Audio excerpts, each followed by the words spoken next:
Hello. Here we are again.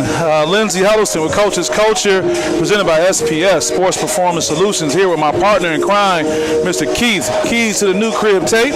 And we have a great guest with us today, coach, former coach, but just a part of the game, a good friend of mine, good friend of Keith, good friend of the Waverly program and all the other programs here, Mr. Julian Darden. How are you? Good. How are you doing? Good. You know, you have a son who's currently playing basketball right now with Waverly High School. Just finished up a football season, so you're watching your son in sports. You have other youth too.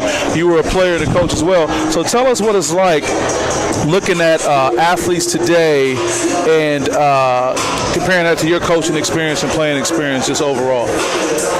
Well, I think a lot of the athletes today are a lot more skilled than maybe they were.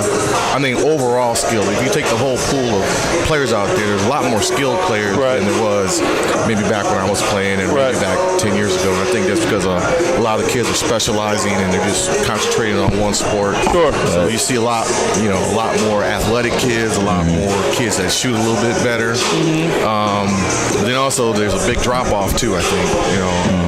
Get to a certain point and it's the bottom is really the bottom and the top is really good. No space in between, huh? Not a lot of middle. Right. Give us a background of what your playing and coaching experience has been. I know you've been affiliated with a lot of programs in the community and been doing that for some while. Yeah, I played my high school ball at Lansing Waverly. Okay. I graduated in 1988. Went to school at Central Michigan University. While I was there, I coached at Mount Pleasant High School for 2 years. Oh, okay. With Coach Marley, Dan Marley's brother, Steve Marley, one of the best coaches in the state of Michigan. I think I met him on vacation one day. Yeah, go ahead. And then from there, I graduated, came back home, was asked to come over to Sexton. I coached 12 years at Sexton. Okay, wow, 12 years? Yeah. Oh, wow. Yep, took a 4-year hiatus and got back at Waverly as the head JV coach for 6 years and been out of the game now for 5. So. Okay, so Keith sitting next to you now. When did you guys overlap over at Waverly? Keith came to me, wanted to coach, and he was my assistant coach for 4 years. Yeah, we're like 2.5. Yeah, because we went to varsity for a season or whatever. So, but but I was over there because of JJ. Like I said, I told the story on one of the other episodes. Just ran into JJ during the summertime. I'm tired. Just came from summer league. Just came from summer league, and then I asked us, I was like, well, if you have any opportunities, for you need any assistant coaches or anything, let me know. And he said, yeah, come on over. And then that's where it all started. That's why I'm still at Waverly today. So, yeah. So even then, when you had someone like Keith coming on board to work with you, as I adjust my levels, as you had Keith come on board, Julian, what was it about Keith or any young person who was trying to come and coach? Because I'm sure it's not you would take anybody who asked, but what was it about Keith, or what should guys coming into the game be looking at? Well, I'd already known Keith for a while, and I knew he was hungry. Right. That's the biggest thing. Sure. He really wanted to learn. He's passionate about basketball. And when you're coaching at an assistant coach at the high school level, you're not getting paid. Right. So I've had a lot of people approach me about, hey, can I come coach with you? But I need to get paid. Well, you're not in it. We're kids. Right. You're not making no money on coaching high school basketball. Right. But Keith was real passionate about wanting to play and wanting to learn. So he came in, jumped in, does a great job with the kids. One of my other assistant coaches, Jody Clemens. Yep, Jody. I coached him at Sexton, and he said, hey, if you need some help, you were there for us, I'm gonna be there for you. Right. So it's, you got guys that care about the kids that just want to see them do good, and that's what's all about growth. Sure.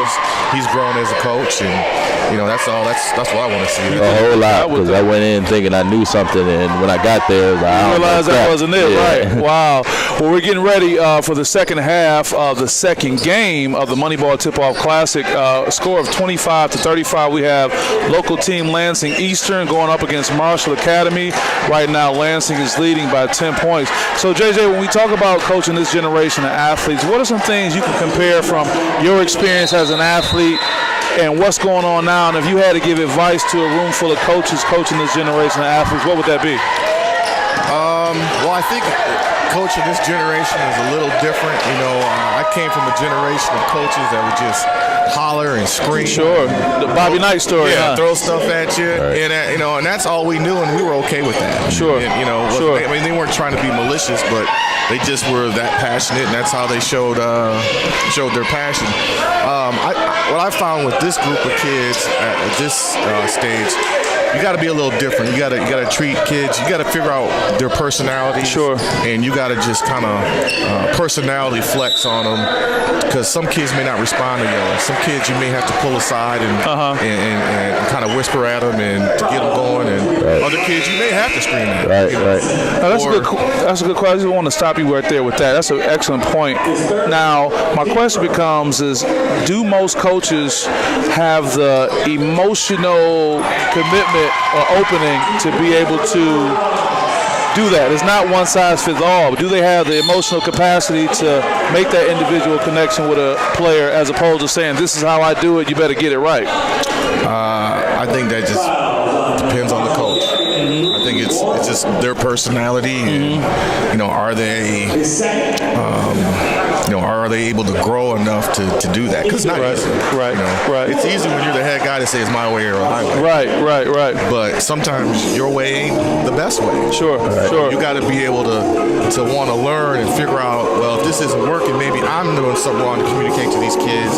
So what do I need to do to be a better coach? So one question, I'll go back to your former assistant Keith on this, but when you have a coach whose way is not working, so is it up to them to have different people around them who can pull their shirt tail and say, hey, you need to work on this? Because sometimes when that coach is in that authoritative figure, people won't really go and tell them what's really going on. Well, I would hope that you got people around you that are willing to have those serious conversations. When I coached at Sexton, me and Coach Majors, every now and then we'd get into it because there was a way he wanted to do things, and I thought it should be different. Right. And we'd get in the office and we'd talk about it. We weren't really arguing, but we would talk about it. Right. And some days he was like, yep, I can see it your way. Right. Some days he's like, I don't care, I don't see it your way. Right. And we're gonna do it this way. Right. Because at the end of the day, as a coach, as a head coach, if things go wrong, they're coming to see the head coach. Not drops at your feet. It drops at your feet. So if you can't communicate to me why we should do something different in an effective way and it makes sense, then I got to go with my gut feeling, because at the end of the day, I'm going to take the brunt of the heat. It comes back to you. As I throw it to Keith, I think it's important that you make sure that you pick some people on your staff who will challenge you appropriately at the appropriate time, but again, we'll be able to pull some too. So that's the takeaway I get from that. Keith, what you got? Same thing what you guys were just talking about, just having people on your staff in order to talk to you, to help you possibly gain some flexibility, because we all need, different eyes. I mean, that's what the assistant coaches are there for, to help as well. And then the other thing too is to be mindful for, whether it's a head coach or assistant coaches, is what I ran into as an assistant and as a head coach is the assistant coaches being that middleman between the head coach and the players. I know especially on varsity, after I was, I've been in the program for a few years, so I started being a little more confident and comfortable in my position of voice and such, is that Coach Fields go on the player, and the player starts sulking or whatever. And it's up to the assistant coaches to talk to the player as well, as not just only the head coach, talk to the player, say, hey, he might have said it like this, but you need to think about, okay, what is he actually saying? Is he trying to help you? If he didn't say anything, then he doesn't care at all then. You know what I mean? So being an interpreter. Yeah, absolutely. When I was at Mount Pleasant with Coach Barley, there'd be some days it's like, hey, I'm about to get after these guys. No. I need you to build them up. Be ready. He goes, I'm going to get after them. I'm going to need you to pick them up. Yep. So you're saying it's also important that everyone doesn't have the same personality. You have different personality types too. Correct. That's good. Well, we're here at the Moneyball Tip-Off Classic. Lansing Eastern seems to be pulling away a little bit in the second half, 40-25 right now. Ball going back to them. Well, JJ, we appreciate you coming on and sharing. So as we wrap up, are there any things you would want to share to this generation of athletes or any coaches who may be interested in getting back in the game?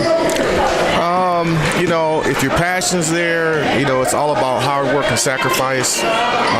Anything you do, and if you want to be good at it, you're going to have to sacrifice. Sacrifice, right. So, you know, you just got to get after it. Yeah, you got to get after and do it. So whether it be, if you're a player, whether it be going to the movies, because you need to get 500 shots in before, you know, those are some of the sacrifices, you know.